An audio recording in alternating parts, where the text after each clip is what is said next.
Pernikahan pedangdut Zaskia Gotik dan pengusaha asal Kalimantan Sirajuddin Mahmud telah berjalan 1,5 tahun. Mereka telah dikaruniai momongan, seorang anak perempuan yang cantik bernama Arsila Bungalia Sirkiani.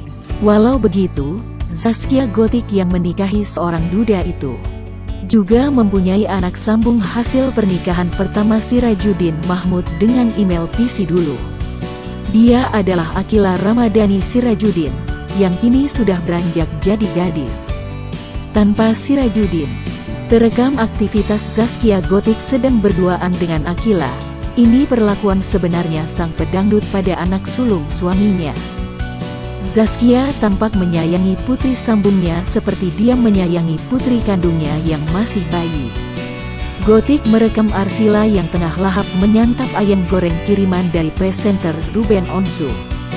Hubungan Zaskia Gotik dan Akila Ramadhani yang tampak harmonis walau sedang tidak ada Sirajuddin saat itu.